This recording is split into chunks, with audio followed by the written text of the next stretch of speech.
My name is Bernard W. Thornberg, Jr. I've been a steam fitter since 1961. I enjoyed the local. My father was a steam fitter, so I'm actually a junior. So I came into the local. I competed in the International Apprentice Contest back in 1967, went to work for the school as a teacher. In 1974, I took over the training center and stayed with the training center until I retired in 2004. Local 602 for 110 years has had a great run with the United Association as a member.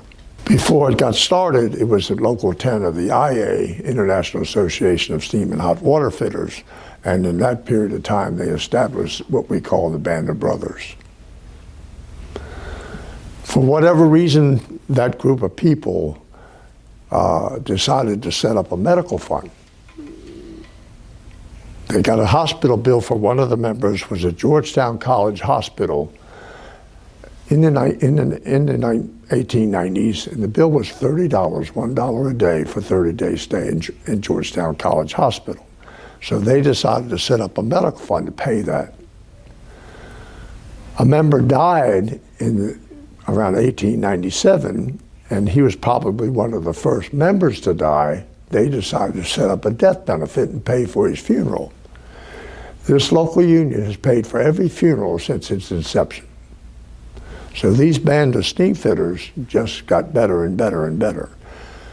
I think it's the 1904 AFL convention, they said that only one pipe trade could represent the pipe trades. So the UA was given that jurisdiction.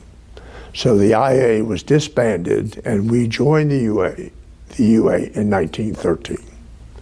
And since that effort, we've had a great run. We've done everything we've needed to do to get better at this industry. In 1938, they decided to establish an apprenticeship program.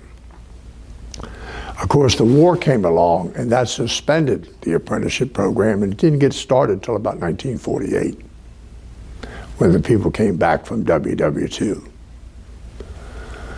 They did something at that period of time that buffaloed me, because they made the apprenticeship available at no cost. They took 2 cents an hour, put it into a training fund, and that paid for the tuition for everybody to go to the apprenticeship school. And they did that because the people who came back to the local and were in those first year apprenticeship classes, they were WW2 veterans. And the guys who did not go to World War II because they were working construction people, they felt they owed that to those people who had gone and fought in that great war. When I was messing around at the University of Maryland and decided I was going to pick up my steam fitters apprenticeship program, I got started, and I kind of wanted to, when do I start paying tuition?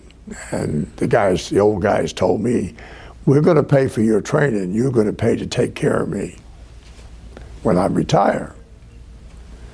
And I began to understand that real quick, because I didn't have any tuition to have to pay, and I was being taught by them to be a pretty good steam fitter.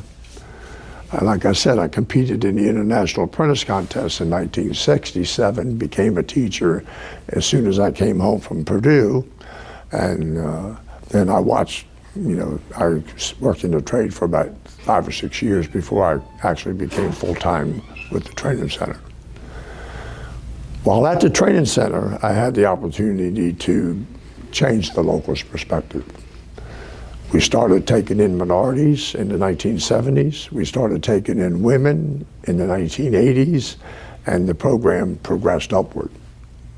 And this local has actually 2 phenomenal training centers at no cost to the trainee. I don't know where we can go from there, because we seem to be able to take everything we need to do this industry. When I started, basically you were a pipe fitter working construction. Today you can be a service mechanic, you can be in the high purity piping business, you can be a CAD draftsman. We have more people in management that came through the training program than we ever thought we would ever have.